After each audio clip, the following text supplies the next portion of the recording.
네, 오늘 저는 여러분과 함께 성령을 따라 행하십시오라는 그 제목의 말씀, 그리고 본문 갈라디아서 5장 16절에서 26절의 이 본문으로 여러분과 하나님의 말씀을 나누겠습니다.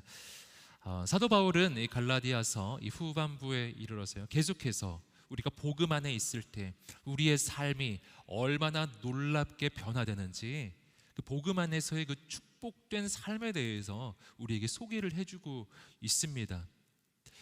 갈라디아서 5장 앞부분의 말씀에서는요, 이 성령 안에서, 복음 안에서 누려지는 우리 인생의 자유함에 대한 이야기를 나눕니다. 그리고 이어서요, 오늘 본문의 이 말씀에서는 바로 성령님이 우리 가운데 임하실 때 우리의 인생과 삶에 일어나는 놀라운 영적 변화가 나누어집니다.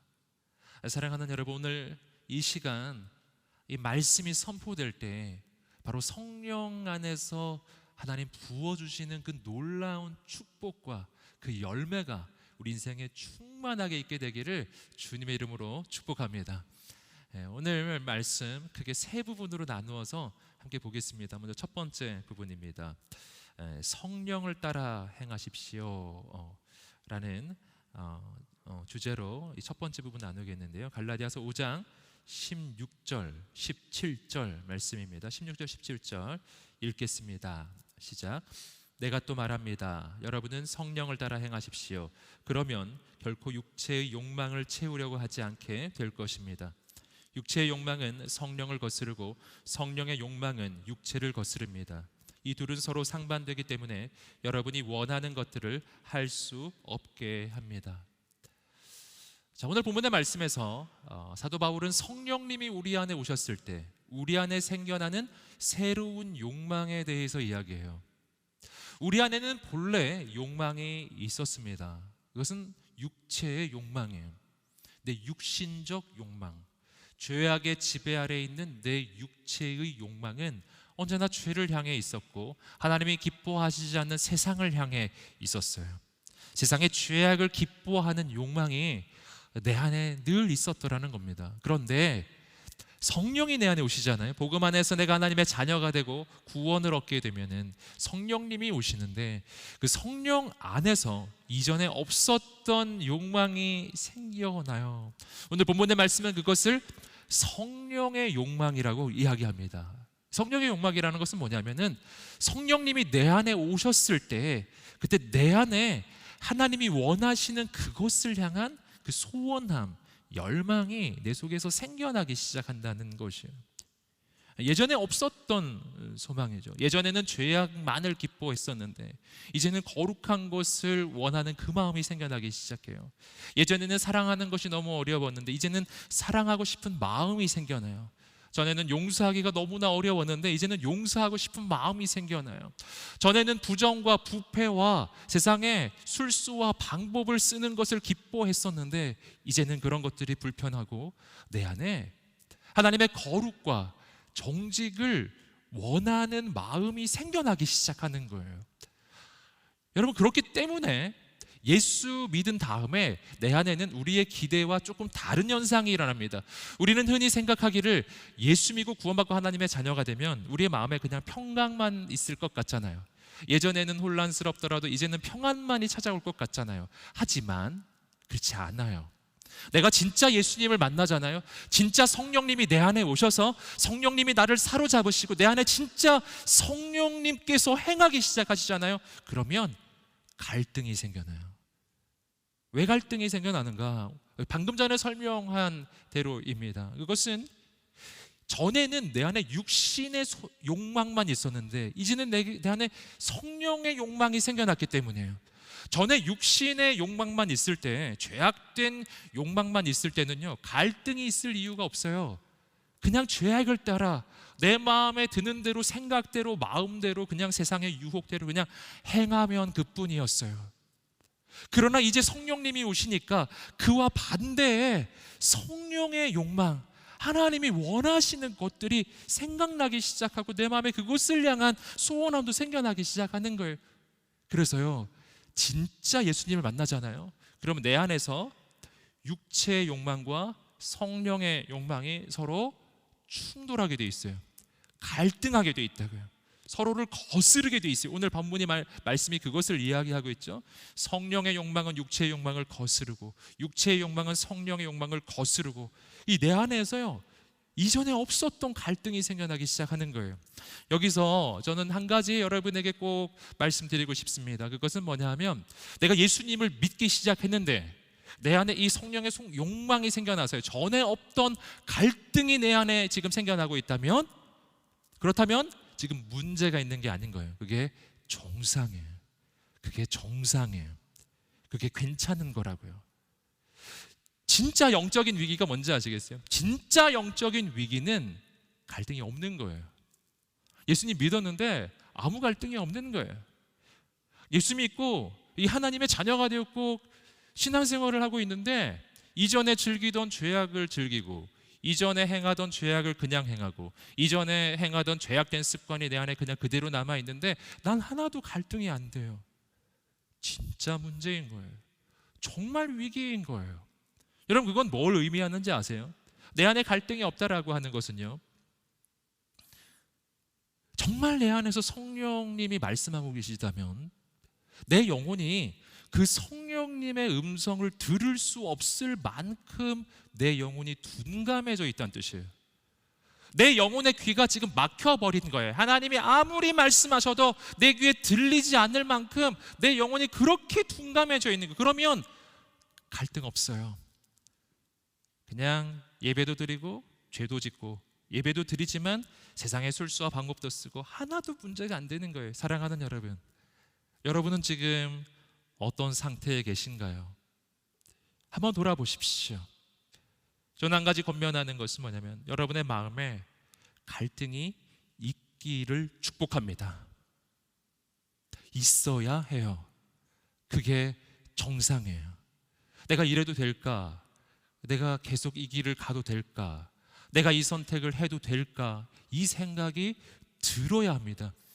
여러분, 그 생각이 바로 성령의 욕망이에요. 성령님이 지금 되게 말씀하고 계신 것이라고요. 그렇기 때문에 오늘 우리가 신앙생활을 할 때 중요한 것은 내 마음에 갈등이 있느냐 없느냐가 아니에요. 사실은 있는 게 좋은 것이고, 두 번째 더 중요한 게 있어요. 더 중요한 것은 그 갈등이 있을 때 성령의 욕망을 선택하는 것입니다. 성령의 소욕을 선택하는 거예요. 육체의 욕망과 성령의 욕망, 육신의 소리와 성령의 소리가 내 안에 언제나 동시에 들려와요. 언제나 함께 들려와요. 내 안에 함께, 내 안에 선택지로 내게 주어진다고. 그때 여러분, 성령을 선택하십시오. 이것이 여러분 내 안에서 벌어지는 영적 전쟁이라는 거예요. 영적 전쟁. 근데 이 영적 전쟁에서 매 순간순간 승리하는 게 굉장히 중요합니다. 왜냐하면은 내가 성령님께서 내게 분명히 말씀하고 계신데 그 성령님의 음성을 자꾸 거절하잖아요. 여러분, 처음에 한 번 거절하기는 어려워요. 굉장히 양심의 가책이 찾아오기 때문에. 그러나 한 번 거절하고, 두 번 거절하고, 세 번 거절하기 시작하면요, 그 다음부터는 성령의 음성을 따르지 않는 게 편해지기 시작하고, 조금 전에 말씀드렸던 것처럼 더 가면 안 들려요. 들리지 않기 시작해요. 굉장히 심각한, 여러분, 영적인 이 바닥으로 떨어지기 시작하고 있는 거예요. 어떻게 해야 될까요? 어떻게 해야 될까요?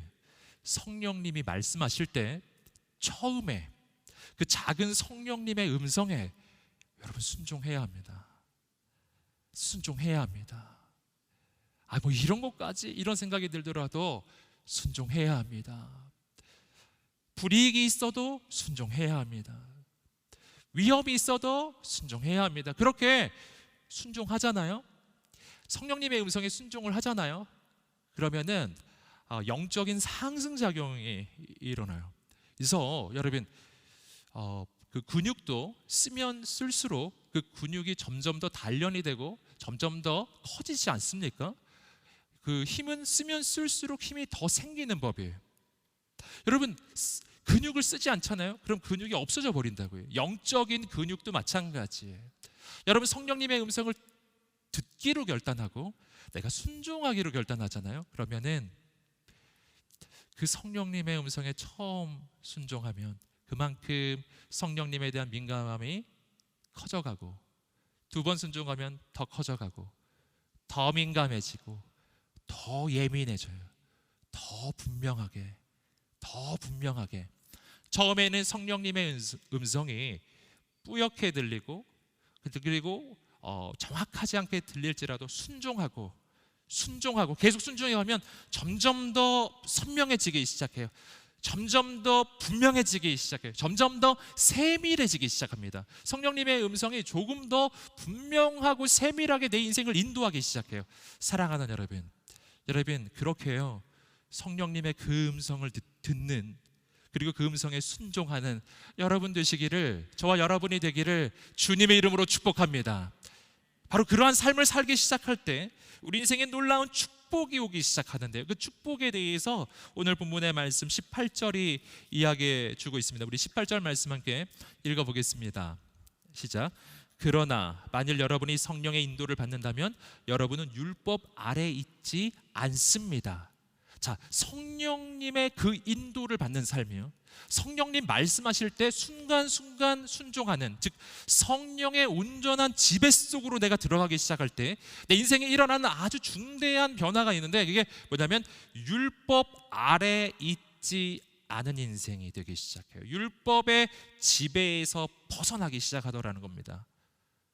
이게 굉장히 중요한 부분인데요, 근데 여기서 우리가 한 가지 오해하지 않아야 되는 부분이 있어요. 그건 뭐냐면 내가 성령의 인도를 받으면 지금 율법 아래 있지 않은 인생으로 바뀐다라고 하는 이 말이 결코 내가 예수 믿고 구원받고 성령을 받았을 때 내 인생이 무법지대가 되는 걸 말하는 게 아니라는 거예요. 무법 상태가 되는 게 아니다. 이게 여러분, 우리가 예수 믿고 구원받은 다음에 복음 안에서 이 복음의 소식을 들었을 때 우리가 할 수 있는 아주 중요한 오해거든요. 이게 뭐냐면, 자, 2000년 전에 예수님의 십자가에서 나의 과거와 현재와 미래의 모든 죄의 대가는 치루어졌고 나는 그 모든 죄에 대해서 용서를 받았습니다. 이거 믿으십니까? 믿으십니까? 여러분, 나는 그 용서를 받은 거예요. 이걸 구원이라고 하는 거예요. 그리고 나는 하나님께 다시 연결이 되고 나는 하나님의 자녀가 된 것입니다.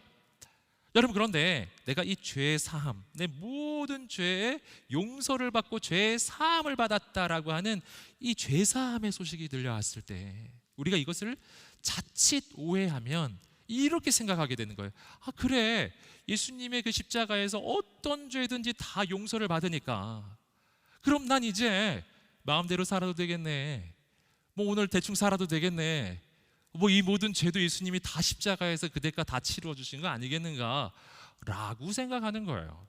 그러니까 예수님의 이 구원을요, 내가 죄를 지을 수 있는 어떤 뭐 자격이나 부여하는 것처럼 이렇게 잘못된 오해를 하는 거예요. 여러분, 이런 생각 하신 적 없으십니까? 여러분, 그런데 오늘 본문의 말씀 속에서 우리는 그렇지 않다라는 걸 발견하는 거예요. 그렇지 않아요. 예수님의 죄사함의 소식은 내가 더 이상 죄로 인한 정죄받지 않는 인생이 됨을 의미하는 것이기는 하지만 아무렇게나 살아도 되게 된다는 것을 의미하는 건 아니에요. 사실은 그 반대라는 겁니다. 완전히 반대. 자, 오늘 말씀을 다시 한번 이해해 보겠습니다. 내가 성령의 인도를 받으면, 성령의 지배를 받으면 우리는 하나님의 이 율법의 지배를 벗어나요. 하지만 율법의 지배 대신 우리가 받는 게 있습니다. 율법의 지배 대신 우리는 성령의 지배 속으로 들어가는 거예요. 이게 굉장히 중대한 변화인데, 율법의 지배 아래에 있는 상태는 어떤 상태냐 하면은 그 율법 자체는 하나님의 말씀이고 완전한 말씀이기는 한데 내가 그 말씀을 지킬 힘이 없는 거예요. 내 안에는 그 말씀을 지킬 능력이 없어요. 그래서 내가 아무리 애를 써도 그 법을 지킬 수가 없는 거예요. 그래서 여러분, 얼마 전에 갈라디아서 말씀에서 함께 보셨던 것처럼 율법의 역할은 우리를 거룩하게 만드는 것이 아니라 하나님의 그 법 앞에서 내가 죄인이라는 것을 깨닫게 하는 거예요. 그래서 굉장히 역설적이게도 내가 율법의 지배 아래에 있을 때는 그 율법을 지킬 수가 없는 거예요. 그 지킬 수가 없음을 깨달을 뿐이에요. 그러나 예수 안에서 죄의 사함을 받고 구원을 얻고 내 안에 성령님이 임하시고 성령님이 나를 통치하시고 성령님이 나를 다스리시고 내가 그 성령의 지배 아래로 온전히 들어가기 시작할 때요, 그때 무슨 일이 일어나는가 하면, 그러면 나는 율법의 지배에서 벗어나는데 그 대신 내 안에 성령님이 오셔서 그 성령께서 내가 그 하나님의 법을 지킬 수 있는 힘을 주신다는 것입니다. 조금 전에 말씀드린 것처럼 성령이 내 안에 오시면 두 가지가 내 안에 생겨나는데, 첫 번째, 성령의 욕망이 생겨나요. 이 성령의 욕망이라는 것은 뭔가? 그것은 뭐냐면 하나님의 마음이 나의 마음이 되는 거예요. 하나님이 원하시는 것이 내가 원하는 것이 되고 하나님의 소원이 나의 소원이 되는 거예요. 성령의 욕망이 내 안에서 생겨난다는 것은 그 하나님이 원하시는 그것이 바로 내 소원이 된다라는 것입니다. 그러니까 그때부터는요, 하나님의 법이 너무너무 지키기 어려운 것이 아니라 그 하나님의 법이 바로 내가 원하는 삶이 되기 시작하는 거예요.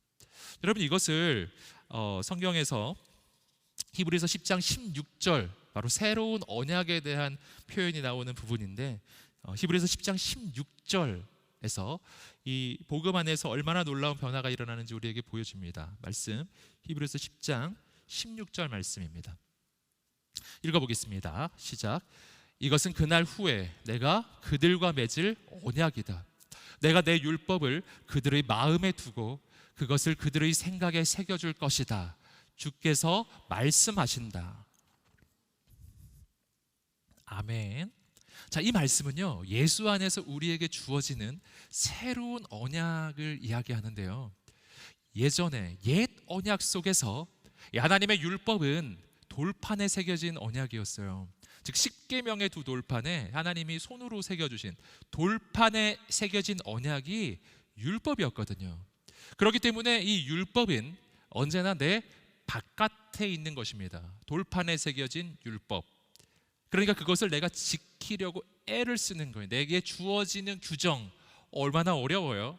여러분, 그런데 예수 안에서 변화가 일어나는데, 어떤 변화? 오늘 말씀이 이야기하고 있어요. 내가 내 율법을 그들의 마음에 두고 그것을 그들의 생각에 새겨줄 것이다. 아멘. 여러분, 예수 안에서, 복음 안에서, 성령 안에서 하나님의 율법이 내 마음과 생각에 새겨지기 시작해요. 이것이 아까 말씀드린 바로 그 말씀입니다. 그때부터는요, 내 마음이 하나님의 법을 원하기 시작해요. 나의 생각이 하나님의 생각을 원하기 시작해요. 이제는 아까도 말씀드렸던 것처럼 하나님의 그 뜻대로 사랑하기를 원하게 돼요. 용서하기를 원하게 돼요. 하나님의 거룩을 원하게 돼요. 내 인생 가운데 하나님의 그 뜻을 행하기를 원하게 돼요. 그러니까 내 삶에 하나님의 율법이 이루어지기 시작하는 거예요. 이 역설이죠.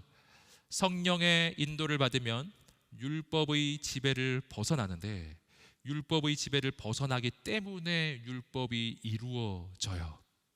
율법의 지배에서 벗어났기 때문에 내 인생에 하나님의 법이 이루어지는 놀라운 일이 일어나기 시작해요. 그래서요, 율법 아래 있을 때보다 성령 아래 있을 때 오늘 우리의 인생이 더 거룩해지더라는 것입니다. 더 온전해지는 거예요.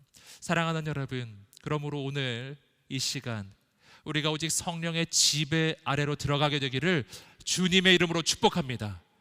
성령님이 말씀하실 때 매 순간순간 순종하며 내 삶에 거룩한 영적 변화가 일어나게 되기를 주님의 이름으로 축복합니다. 자, 이어지는 두 번째 부분입니다. 두 번째 부분은 육체의 일을 거절하십시오. 육체의 일을 거절하십시오. 내 안에 그 두 가지의 소욕이 충돌한다고 말씀드렸죠. 육신의 소욕, 육신의 욕망과 성령의 욕망 사이에 충돌이 일어나는데, 그 가운데 이제 육신의 욕망을 따라갈 때 내 인생에 일어나는 그 일들에 대한 이야기, 이것은 우리가 피해야 할 것들이죠. 우리 함께 갈라디아서 5장 19절부터 21절까지의 말씀을 읽어보겠습니다. 시작. 육체의 일들은 명백합니다. 곧 음행과 더러움과 방종과 우상 숭배와 마술과 원수 맺음과 다툼과 시기와 분노와 이기심과 분열과 분파와 질투와 술 취함과 방탕과 또 이와 같은 것들입니다. 내가 전에 경고한 것처럼 지금도 경고합니다. 이런 일을 행하는 사람들은 하나님 나라를 상속받지 못할 것입니다. 아멘. 자, 두 번째 부분에서는요, 내가 육신의 소욕을 따라갈 때, 육체의 욕망을 따라갈 때 내게 일어나는 육체의 일들에 대해서 설명해 주고 있어요. 구체적으로 15가지를 설명해 주고 있습니다. 이것은 15가지의 하나님이 기뻐하시지 않는 죄악의 목록이라고 할 수가 있어요. 그런데 이 목록을 우리가 좀 잘 보실 필요가 있는 게요, 이 말씀 끝을 보시면은 이렇게 되어 있는 것입니다. 이런 일을 행하는 사람들은 하나님 나라를 상속받지 못할 것입니다. 뭐라고요? 이런 일을 행하면 하나님의 나라를 상속받지 못한대요. 여러분, 이게 무슨 말일까요? 여러분, 하나님 나라를 상속받지 못한다는 말은 여러 가지 의미로 이해를 해볼 수가 있습니다. 하지만 여러분, 여기서 우리가 적어도 여러분, 이 말씀이 갈라디아 성도들을 향해 주어지고 있는 말씀이라고 볼 때, 여러분, 예수 믿는 사람, 예수 믿고 구원받고 하나님의 자녀가 된 사람임에도 불구하고 오늘 말씀은 뭐냐면, 당연히 그런 사람은 하나님의 나라를 상속을 받는 게 맞는데 그럼에도 하나님의 나라를 상속받을 수 없다고 표현하는 거예요. 저는 이것이 이런 의미라고 이해가 돼요. 뭐냐면, 예수 믿고 구원받고 하나님의 자녀가 되었음에도 불구하고 하나님께서 주시는 축복을 누리지 못하는 거예요. 여러분, 늘 말씀드리지만 우리는 복받기 위해서 예수 믿는 것은 아니에요. 복받는 것이 목적은 아니에요. 우리의 목적은 예수 그리스도 그분이십니다. 그러나 중요한 것은 뭐냐면, 하나님은 우리에게 복 주기를 원하시는 분이시라는 거예요. 그분 나의 아버지시거든요. 그분은 우리의 좋으신 아버지예요. 아버지는 자녀에게 항상 좋은 것을 주기 원해요. 이게 맞아요. 여러분, 예수 그리스도를 믿었을 때, 내가 하나님의 자녀가 될 때 분명히 하나님은 내게 좋은 것 주기 원해요. 내게 좋은 것을 주시기 원하는데 하나님이 주실 가장 좋은 것은요, 아버지 하나님의 그 나라거든요. 하나님의 통치가 임하고 내 삶에, 여러분, 하나님의 나라가 지금부터 시작이 되는 거예요. 여러분, 예수 믿고 구원받는다는 것은 죽어서 천국 가는 티켓만 얻는 것이 아니라 그 하나님 나라의 축복이 지금 시작되는 거거든요. 그런데 내가 예수 믿고 구원받고 하나님의 자녀가 되었음에도 불구하고 내가 성령의 지배 속으로 들어가지 않고 계속 육신을 따라가고 이 죄악 가운데 계속 머물고, 오늘 말씀의 목록이 이야기하는 15가지 이 죄악들이 내 삶 가운데 계속 있잖아요. 그러면 하나님의 그 축복을 실질적으로는 못 누리게 된다는 거예요. 그래서 우리는 이것을 꼭 점검해 보아야 합니다. 우리가 신앙생활을 할 때 이런 생각이 들 때가 있어요. 왜 예수 믿는데 내 삶은 이러한가? 왜 예수 믿는데 거기에 상응하는 충분한 은혜와 축복이 내 삶에 있지 않을까?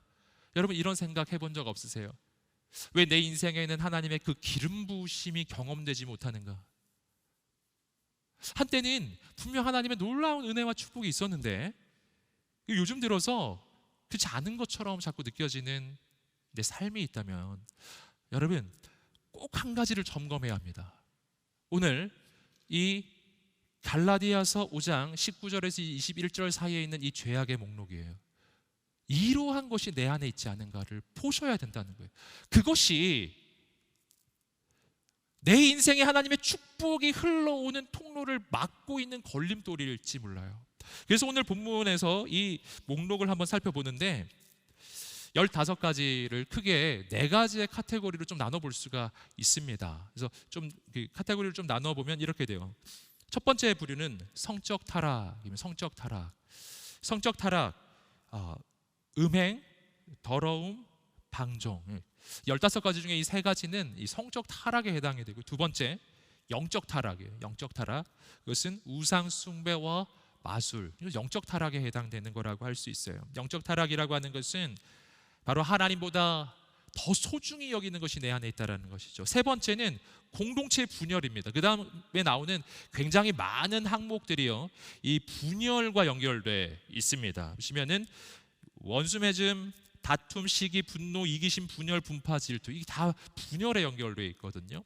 여러분, 그래서 여러분 이 부분은 굉장히 주목해야 됩니다. 굉장히 주의하셔야 되는데, 여러분, 단순히 분열과 갈등이 이 공동체 가운데 일어날 때는요, 이것을 그냥 두어서는 안 된다라는 겁니다. 이것을 그냥 두어서는 안 돼요. 이건 뭐 그냥 관계의 문제고 뭐 어떤 잘잘못을 가리는 문제고 이렇게 자꾸 접근하면은 여러분 어떤 문제가 생겨나냐 하면은 내가 내 손해라는 거예요. 내가 하나님의 나라를 경험할 수 없게 돼요. 내 인생에 하나님의 축복과 기름 부으심을 더 충분하게 경험할 수 없다라는 거예요. 그래서 이걸 해결해야 돼요. 성령님은 하나 되게 하시고요, 마귀는 분열시키거든요. 그래서 이 부분을 반드시 점검해야 된다는 거예요. 네 번째입니다. 네 번째는 쾌락주의라고 할 수 있는데, 술 취함과 방탕이에요. 술 취함과 방탕은 서로 연결이 되어 있습니다. 술 취함은 방탕으로 연결되기 때문이에요. 방탕하면 또 술 취하게 되기 때문이에요. 여러분, 그런데 여러 가지 15가지 항목 이게 다 살펴볼 수는 없고요. 이 중에서 저는 특별히 2가지의 항목을 오늘 조금 집중적으로 보기를 원하는데, 첫 번째입니다. 첫 번째는 성적 타락의 문제입니다. 성적 타락. 이 부분은 뭐 아무리 강조해도 지나치지가 않죠. 자, 오늘 본문의 말씀에서도 15가지 죄악의 목록 가운데 가장 앞부분에 나오는 3가지의 목록이 이 성적인 타락하고 연결이 되어 있어요. 그러면 성경은 이 성적인 타락을 죄악 가운데 굉장히 중요하게 보는 이유 뭔가? 그 까닭은 성적인 타락은 가정과 연결되어 있기 때문입니다. 가정. 여러분, 이 땅의 모든 성적인 유혹과 모든 성적인 죄악은요, 그 목표점이 동일해요. 한 방향을 향해 있어요. 뭐냐면 가정을 무너뜨리는 거예요. 아예 가정을 시작조차 못하게 만들거나, 두 번째 세워진 가정을 무너뜨리거나 해요. 여러분, 모든 성적인 범죄는 다 가정을 향해 그 화살표가 가리킨다라는 겁니다. 근데 왜 그런가 하는, 왜냐하면 그만큼 가정이 소중하기 때문입니다. 그만큼 가정이 너무나 귀한 공동체이기 때문이에요.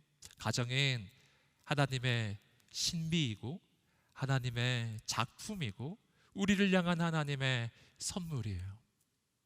그리고 성에는 분명히 기쁨과 만족이 있지만 그것은 하나님께서 한 남자와 한 여자가 만나 이루는 그 가정을 너무너무 기뻐하시기 때문에, 여러분, 하나님이 부부에게 주신 선물이에요. 부부에게 주신 선물. 그래서 성은 이 부부관계 속에서는 하나님 주신 가장 최고의 축복이 되는데요, 그 밖에서는, 그 관계가 아니었을 때는 죄가 돼요. 여러분, 우리는 청년의 때 이것을 꼭 기억해야 합니다. 그리고 한 가지 정말 간절히 좀 축복하고 권면하는 것은 뭐냐면요, 여러분, 가정의 소망을 품으시기를 주님의 이름으로 축복합니다. 가정의 꿈을 꾸시기를 주님의 이름으로 축복합니다. 할렐루야. 여러분, 제가 몇 번을 말씀드렸지만 하나님은 우리의 결혼에 관심이 있으십니다. 아멘. 아멘. 여러분, 그 아담이 결혼하는 과정을 보세요. 아담이 생각도 하지 않고 있을 때였어요. 그때 하나님이 아담에게 가정이 필요한 걸 아셨고 그 하와를 보내주셨잖아요. 오늘 그 하나님을 기억하십시오. 그리고 그 하나님께 구하세요. 여러분, 하나님께서 분명히 여러분을 위한 가장 아름다운 믿음의 가정을 준비하고 계시는 줄 믿습니다. 왠지 아시겠어요? 여러분을 통해서 하나님의 가정이 세워져야 생명이 계승되고 믿음이 계승되고 하나님의 축복이 다음 시대로 흘러가기 때문입니다. 여러분, 가정이 없으면 다음 세대는 없고 다음 시대는 없기 때문이에요. 다음 시대의 부흥도 없기 때문이에요. 가정이 모든 것의 시작이에요. 하나님의 역사의 시작이에요. 그래서 악한 마귀는 어떻게 해서든지 이 가정이 세워지는 것을 그렇게 막으려고 하는 것입니다. 여러분, 그러므로 오늘 내 마음속에요, 이 시대 청년 세대 가운데 결혼과 가정의 소망이 자꾸만 사라지는 것은요, 절대로 하나님의 역사가 아니에요. 여러분, 그 소망을 품으세요. 할렐루야. 하나님께서 여러분의 인생 가운데 가장 아름다운 가정을 세워주실 줄 믿습니다. 그리고 또 한 가지는요, 바로 그 가정에 향한 소망과 이 성적인 유혹에 대한 거절은 서로 연결되어 있어요. 앞으로 하나님께서 주실 아름다운 가정을 꿈꾸시며 오늘 온 세상에서 주어지고 있는 이 성적인 유혹이 있습니다. 그 가운데 거룩을 선택하는 여러분 되시기를 주님의 이름으로 축복합니다. 두 번째는 술 취함의 문제예요. 술 취함의 문제. 이 부분도 사실은 교회 다니는 많은 청년들 안에서 그 질문과 의문이 있는 부분이죠. 흔히 말하기를 이렇게 이야기를 합니다. 그건 뭐냐면 성경에 술 취하지 말라고 되어 있지 술 먹지 말라고 어디 되어 있냐. 제가 이 말을 또 며칠 전에도 들었어요. 그런 말이 어디 있냐. 그 질문 많이 있지 않습니까? 제가 이 부분을 성경적으로 좀 오래전에 한번 정리해 드린 적이 있는데 오늘 다시 한번 정리해야겠다는 생각을 하게 된 게 최근에 자꾸 술 이야기를 자꾸 들어요. 그래서 여러분 이 정리돼 있어야 됩니다. 그래서 여러분 성경에 술 취하지 말라 이는 방탕한 것이니 성령의 충만을 받으라 이 말씀도 굉장히 중요하죠. 그래서 이 말씀을 자꾸 악용을 해서 자꾸 이것을 주량의 문제로 이해를 하는 거예요. 자꾸 그 내주량은 뭐 소주 한 병이라는 거죠. 그 전까지는 취한 게 아니다. 자꾸 이렇게 주장을 하시기 때문에 여러분 그게 맞냐라는 것입니다. 맞냐? 이제 성경에서 술 먹지 말라 정말 취하지 말라 말고요. 먹지 말라는 구절이 있느냐? 제가 그 구절 찾아드리겠습니다. 그래서 자, 첫 번째입니다. 자, 성경에서 특별히 구약 성경에 보면 그런 구절이 많이 나오는데 크게 두 가지 경우를 오늘 여러분 다시 정리해 드릴게요. 자, 어떤 경우에 술이 완벽하게 금지됩니다. 자, 구약 시대입니다. 첫째, 제사장이 성막에서 섬길 때입니다. 자, 제사장이 성막에서 섬길 때입니다. 이때 어떻게 된다? 술 취하지 말라가 아니고요. 술이 완벽히 금지돼요. 단 한 방울도 안 되는 거예요. 레위기 10장 9절입니다. 레위기 10장 9절입니다. 레위기 10장 9절 읽어보겠습니다. 시작. 너와 내 아들들이 회막에 들어갈 때 포도주나 다른 술을 입에 대서는 안 된다. 그렇지 않으면 너희는 죽을 것이다. 이것은 너희가 대대로 지킬 영원한 규례다. 자, 제사장이 하나님의 그 성전으로 들어가 그 예배를 섬길 때 규정해요. 절대 술을 먹어서는 안 된다 라는 거, 입에 대서는 안 된다 라고 규정하고 있어요. 그리고 이어지는 구절은 그 이유를 설명합니다. 10절입니다. 레위기 10장 10절 읽어보겠습니다. 시작. 너희는 거룩한 것과 속된 것 그리고 부정한 것과 정결한 것을 구분해야 한다. 자, 왜 그런지 지금 설명을 해주고 있는 거예요. 왜 제사장이 성전에 들어가서 예배를 섬길 때는 술이 완벽하게 금지되느냐 하면은 그 순간은 제사장이 하나님께 예배를 드리는 순간은 그 어느 순간보다 분별력이 요구되는 순간이기 때문이에요. 어떤 분별력? 거룩한 것과 속된 것, 부정한 것과 정결한 것 사이에 그것을 구분할 수 있는 분별력이 최고로 요구되는 순간이 제사장이 하나님 앞에 예배 드릴 때라는 거예요. 제사장이 이 분별력을 잃어버리잖아요. 그러면은 민족에 문제가 생겨요. 왜냐하면 제사장은 백성들로 하여금 하나님께 예배하는 데 쓰임받는 사람이기 때문이에요. 절대로 분별력을 잃어버려서는 안 되는 거예요. 그래서 여러분 조금 이따 다시 말씀드리겠지만 술 문제는요 이 분별력하고 아주 밀접히 연결되어 있고 구약 성경에서 술이 금지되는 케이스는 바로 그 분별력이 요구되는 순간입니다. 자, 두 번째 경우가 있어요. 왕이 판결을 내릴 때입니다. 왕이 판결을 내릴 때. 잠언 31장 4절 5절입니다. 잠언 31장 4절 5절에 보면 이 현명한 왕, 정말 온전한 왕이 되기 위한 규정이 나오는데요. 읽어보겠습니다. 시작. 르무에라, 왕에게 어울리지 않는 일이 있다. 포도주를 마시는 것이 왕에게 적합하지 않으며 독한 술을 좋아하는 것이 통치자들에게 합당하지 않다. 이는 그들이 술을 마시고 율법을 잊어버려 고난받는 백성들의 판결을 불리하게 할까 두렵기 때문이다. 자, 왕에게 어울리지 않는 일이 있다. 술 마시는 거 안 어울린다. 저 말씀은 금지 규정이에요. 먹지 마라라고 이야기하는 거예요. 왜 그런가? 역시 같은 맥락이죠. 왜냐하면 왕은 백성들을 바르게 판결해야 한다. 왕이 판결을 바르게 하지 아니하면 그러면은 이 백성들이 억울한 일을 당하게 된다는 거예요. 그러면 왕이 판결을 제대로 하기 위해서는 그 분별력을 가지기 위해서는 술을 마셔서는 안 된다는 거예요. 술 마시는 순간 분별력을 잃어버리고 율법을 잃어버리고 올바른 판결을 할 수가 없게 되더라는 것입니다. 여러분, 자, 그렇다면 구약시대 왕과 제사장에게 주어졌던 이 거룩한 온전한 분별력을 위한 이 술금지의 규정이 오늘 우리에게 적용이 되겠는가? 된다는 거예요. 왜냐하면 베드로전서 2장 9절입니다. 베드로전서 2장 9절입니다. 함께 읽어보겠습니다. 베드로전서 2장 9절입니다. 지금 자막은 빼주시고요. 예, 제가 읽어드리겠습니다. 베드로전서 2장 9절입니다.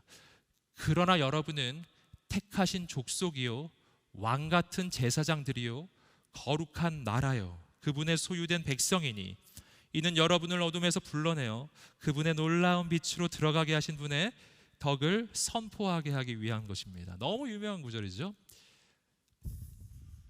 축복송이잖아요. 너는 택한 족속이요 왕 같은 제사장이요. 할렐루야. 뭐라고요? 왕 같은 제사장이요. 옆 사람에게 한번 선포해 주시겠습니다. 당신은 왕 같은 제사장입니다.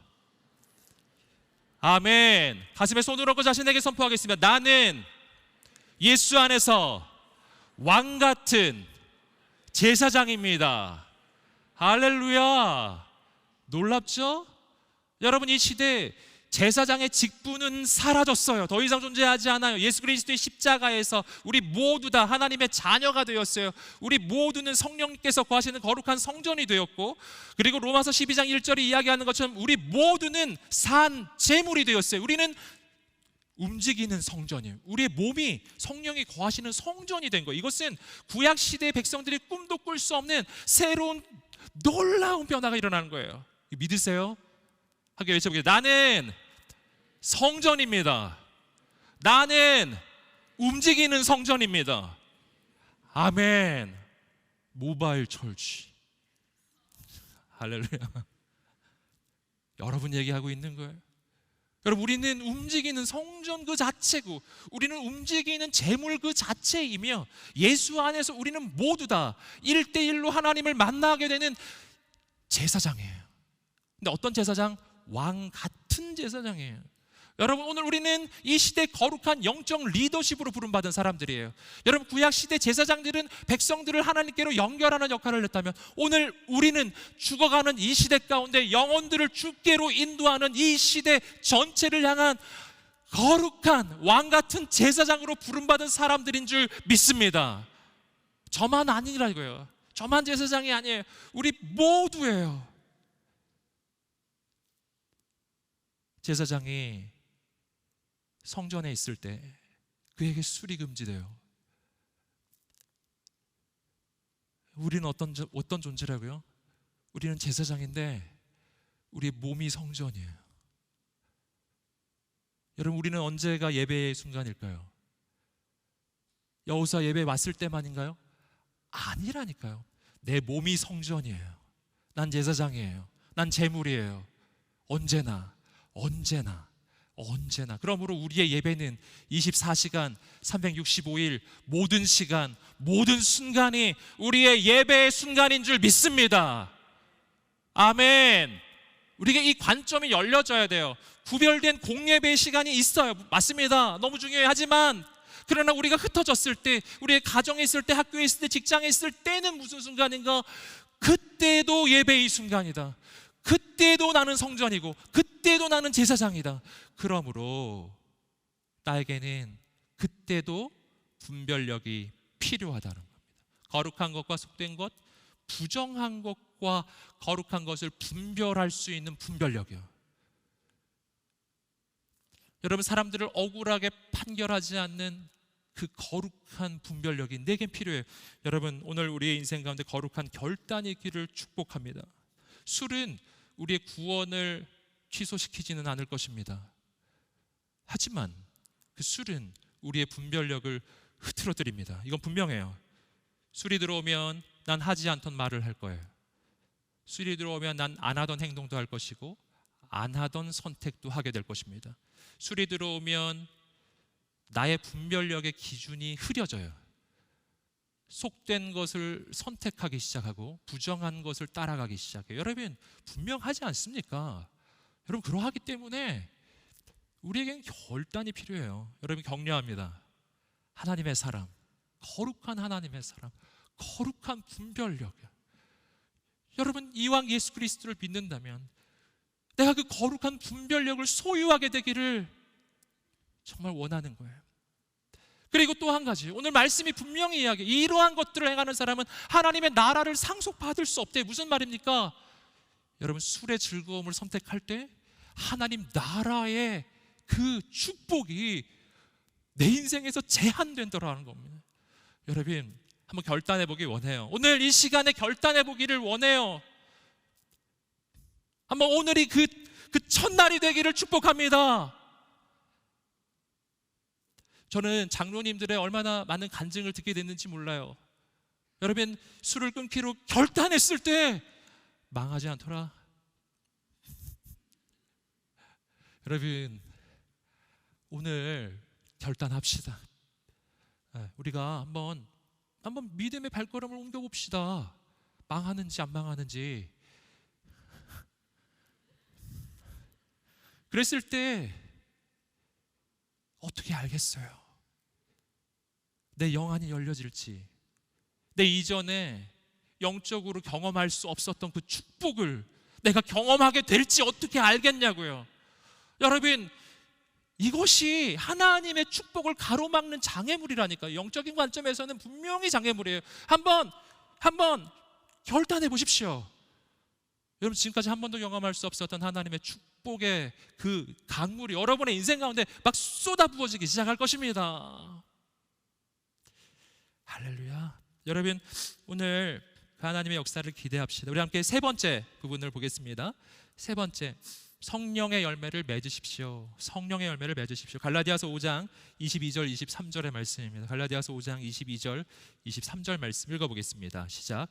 그러나 성령의 열매는 사랑과 기쁨과 화평과 오래 참음과 신실함과 온유와 절제입니다. 이런 것들이 금지할 율법은 없습니다. 아멘.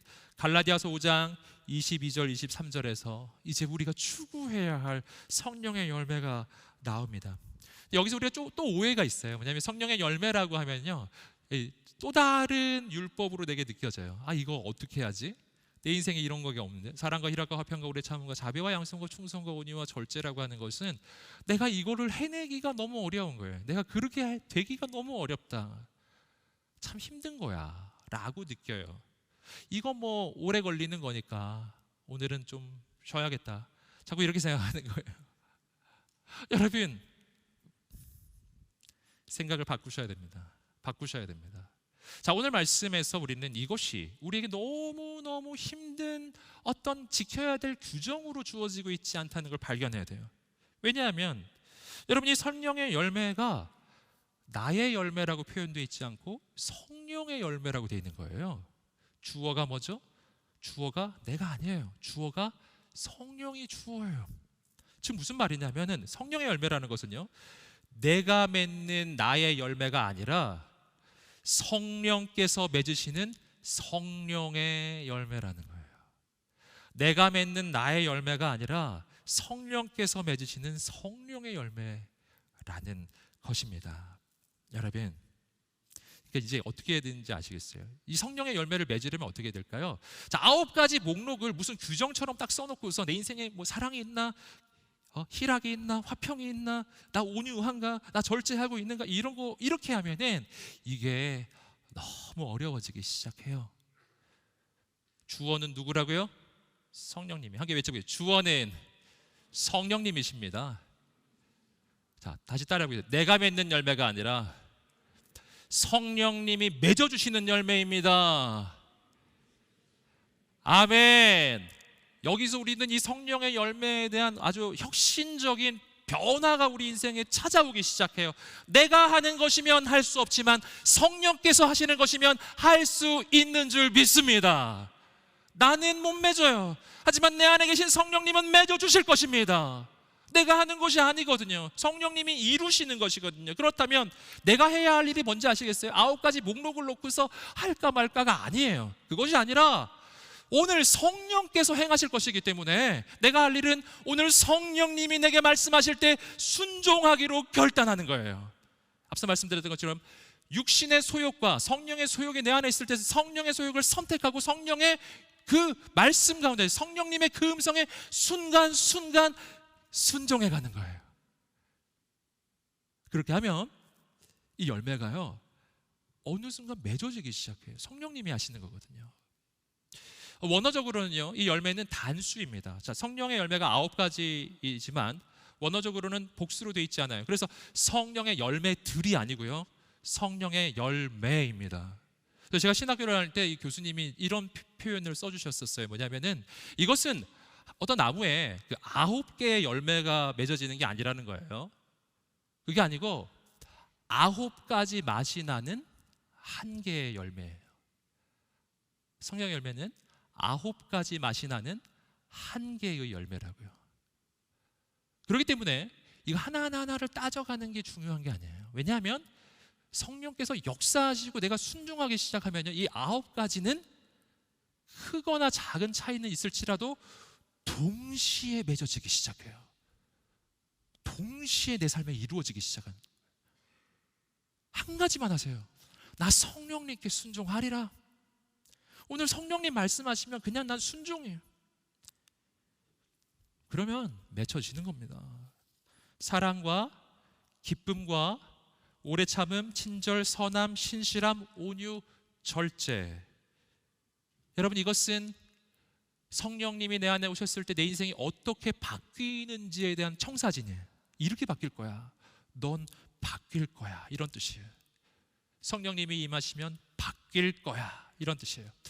여러분 어떤 사람은 이런 생각하는 게 있어요. 난 안 바뀌어.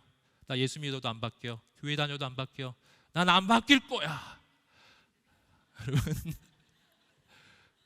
그러면요 어려워요. 내 믿음대로 될지어다거든요. 그러니까 그렇게 믿는데 어떻게 바뀌겠어요?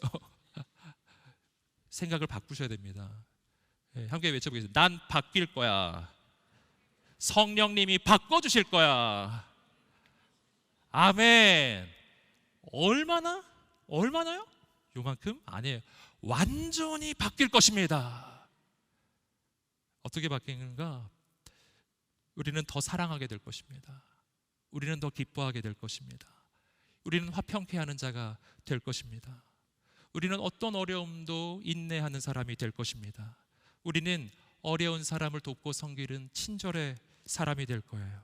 우리는 선하고 바른 것을 선택하는 선함의 사람이 될 거예요. 우리는 끝까지 하나님께 충성하는 사람이 될 것이고, 우리는 하나님의 뜻 앞에서 나를 꺾을 수 있는 온유의 사람이 될 것이며, 우리는 하나님의 통치 아래 나 자신을 다스리는 절제의 사람이 될 것입니다. 이것이 그림이거든요. 이렇게 바뀔까요? 바뀔 거예요. 바뀔 것입니다. 여러분, 그런데 이 열매에 대해서 생각할 때 한 가지를 더 기억할 것은, 이 열매는 나를 위한 열매일 뿐 아니라 바로 다른 사람들을 위한 열매라는 거예요. 여러분, 어떤 나무에 열매가 맺어져요. 이 열매는 그 나무를 위한 것일까요? 아니에요. 여러분, 어떤 나무도 자신이 맺은 열매를 자신이 먹지 않아요. 사과나무는 사과를 먹지 않아요. 썰렁하네요. 어떤 나무도 자기의 열매를 자기가 먹지 않는다고요. 어떤 나무 열매가 맺어지면 다른 사람이 먹게 돼요. 다른 동물이 먹는 거예요. 나도 마찬가지. 나에게 성령의 열매가 맺어져요. 이 열매 누가 먹을까요? 내 주위에 있는 사람이 먹는 열매예요. 우리 순원들이 먹게 될 거예요. 우리 순장님이 먹을 거예요. 우리 지체들이 먹을 거예요. 우리 가족이 먹을 거예요. 우리 동료들이 먹을 것이고, 그리고 내가 만나는 그 모든 사람은 이 열매를 먹을 거예요. 여러분, 놀라운 일 아닌가요? 이 열매를 먹는 사람마다 살아날 것입니다. 살아날 거예요. 그래서 이 열매는 나의 성품적 성숙도에 대한 얘기를 하는 게 아니에요. 이것은 나를 통해 또 다른 이가 살아난다는 걸 말하는 거예요. 그래서 하나님께서 여러분을 그 가정과 학교와 직장에 보내주신 겁니다. 왜 나는 이런 집에 태어났을까?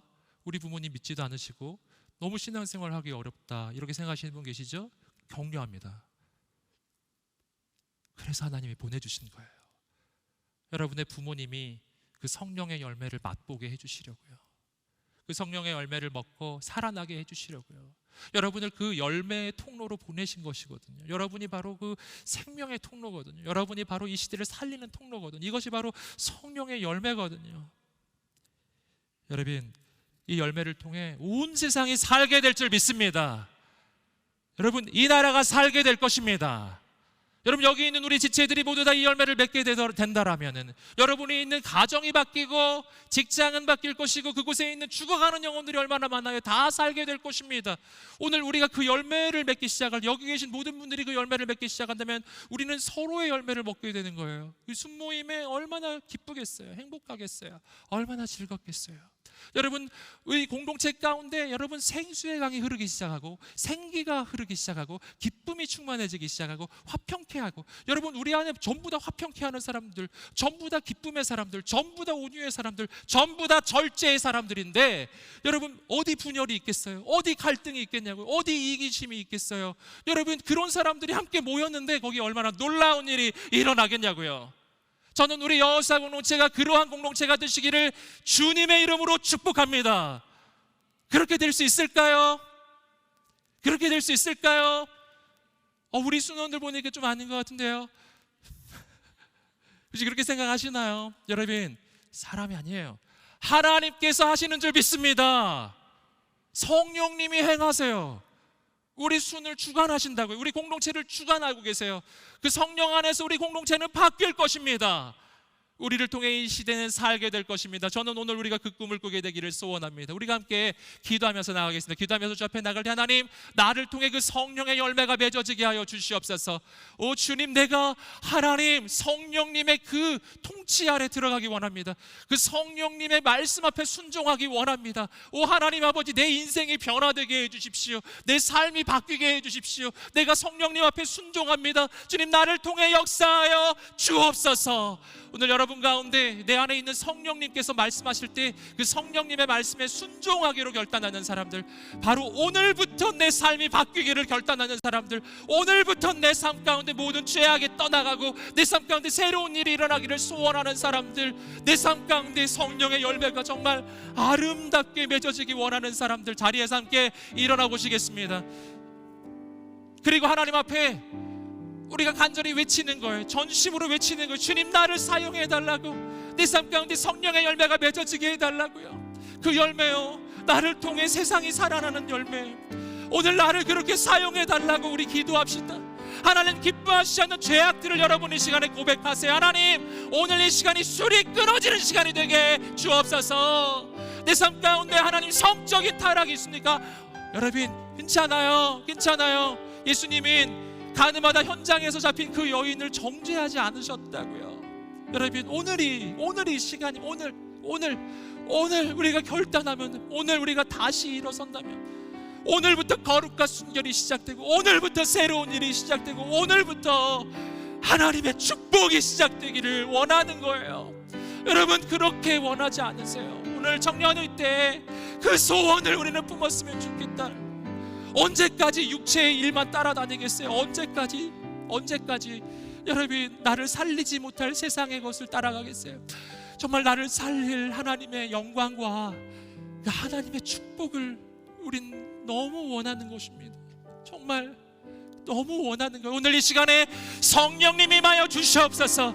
내가 온전히 순종하겠습니다. 우리 주 앞에 두 손을 들고 주님, 나를 사용해 달라고 주여 세 번을 치며 기도하겠습니다.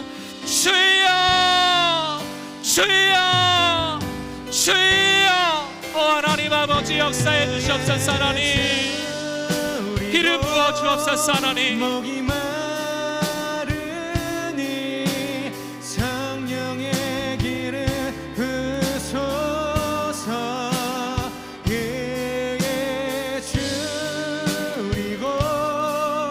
아버지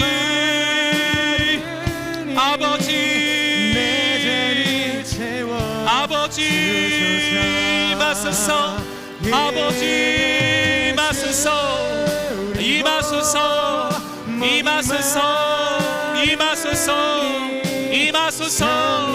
거룩한 결단이 일어나게 하여 주시옵소서. 거룩한 결단이 일어나게 하여 주시옵소서. 성령님 오셔서 하나님 우리의 삶과 인생을 책임져 주옵소서. 하나님의 꿈을 주옵소서.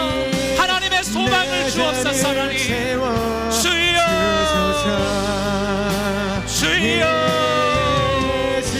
주여 주여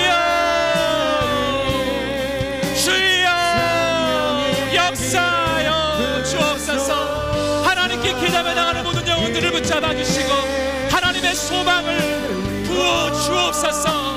하나님 아버지 성령의 열매가 맺어지게 하여 주옵소서. 성령님이 말씀하실 때 나는 순종하겠습니다. 나는 결단하겠습니다. 나는 하나님만 바라보겠습니다. 주여 주여 임하여 주옵소서. 예 하나님 기름 부어 주옵시고 하나님의 놀라운 일을 이루어 주옵소서. 하나님의 놀라운 일을 이루어 주옵소서. 놀라운 역사를 이루어 주옵소서. 오늘 기다려 나간 우리 모든 심령마다 하나님 새 일을 이루어 주옵소서. 하나님 육체의 일만 따라다녔던 나의 인생 이제는 성령의 욕망을 성령의 소욕을 따라가게 하시고 오직 하나님 앞에 무릎을 꿇게 하여 주옵소서. 주여 임하소서 임하소서 임하소서. 역사하여 주옵소서. 역사하여 주옵소서. 주여 하나님 주여 하나님 행하소서. 예 주님 주님 임하소서. 주님 역사하소서. 주님 기름 부어 주옵소서. 주여 주여 주여 부어 주옵소서. 부어 주옵소서. 부어 주옵소서. 예 하나님 주님 부으소서. 주님 역사하소서. 거룩한 하나님의 바람이 불게 하소서. 거룩한 하나님의 역사가 나타나게 하여 주옵소서. 하나님의 능력의 역사가 하나님의 능력의 역사가 일어나게 하여 주옵소서. 하나님 예 주님 예 주님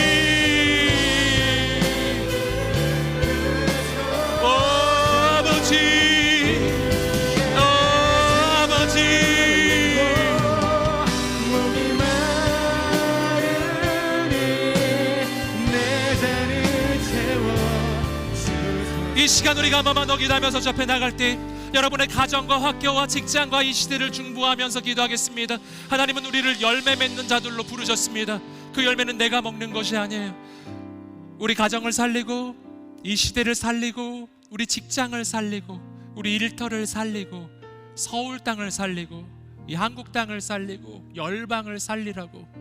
그래서 성령님은 내 안에 오셔서 내 안에서 열매 맺게 하시는 거예요. 사랑과 희락과 화평과 오래 참음과 자비와 양선과 충성과 온유와 절제의 사람으로 하나님이 나를 세우세요. 그 열매로 가는 곳마다 분열을 멈추고 갈등을 멈추고 죽어가는 영혼을 살리라고요. 낭망한 영혼에게 소망을 주라고요. 절망 가운데 있는 자에게 기쁨을 주라고요. 불안한 영혼들에게 화평을 주라고요.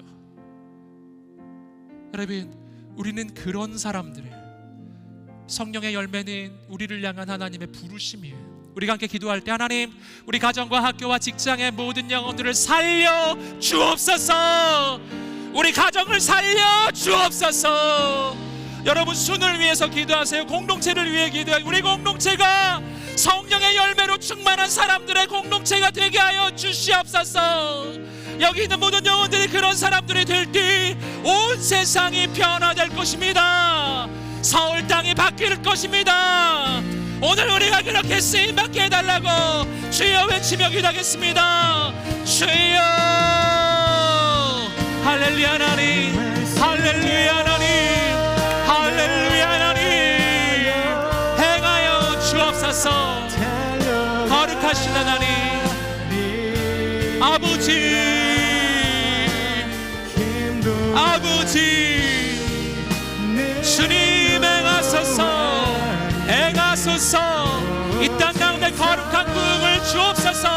우리 가정이 변화될지어다, 직장이 변화될지어다, 일터가 새로워질지어다, 이 땅이 새로워질지어다, 도시가 새로워질지어다.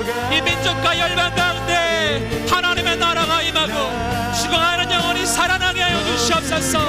오늘 우리 가운데 거룩한 결단이 일어나게 하여 주시옵소서. 거룩한 선택이 있게 하여 주시옵소서. 주여, 주여, 주여, 임하여 주옵소서. 우리를 사용하소서, 사용하소서.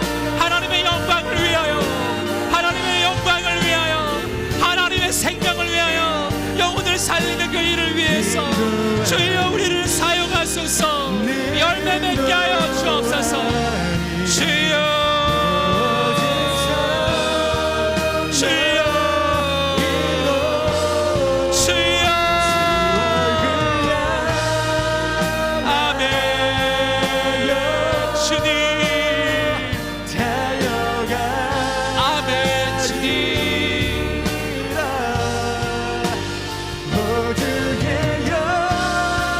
예 하나님 드소서, 임하소서.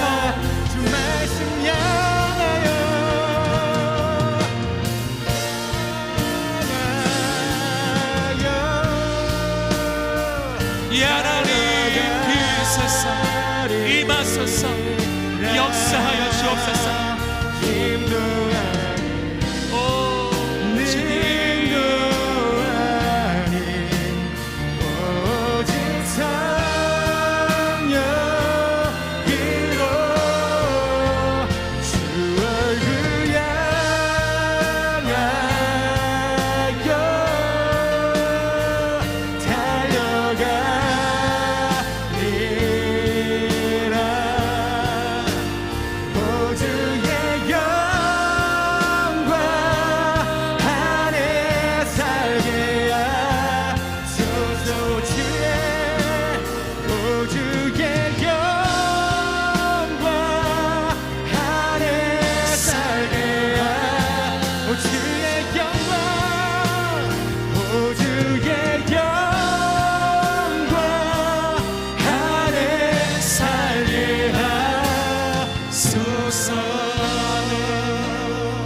아멘. 주님을 찬양합니다. 주의 이름을 높여드립니다. 하나님의 거룩한 성령의 열매가 우리 인생 가운데 충만해지게 하여 주시옵소서. 나를 통해 행하실 성령의 역사를 기대합니다. 소망합니다. 우리를 통해 이 시대가 회복되게 하여 주옵소서. 오 하나님께 감사를 드립니다. 주님 행하실 모든 것을 기대하고 소망합니다. 하나님께 인생을 드리며 나가는 거룩한 청년들의 인생에 열매가 맺어지게 하소서. 오 하나님, 내가 아니라 성령님이 하십니다. 나는 바뀔 것입니다. 완전히 바뀔 것입니다. 나는 새로워질 것입니다. 오 하나님, 행하실 모든 것을 기대하며 예수님의 이름으로 기도드립니다. 아멘. 우리를 통해 역사하시는 하나님께 감사의 박수 올려드리겠습니다. 주님을 찬양합니다. 아멘.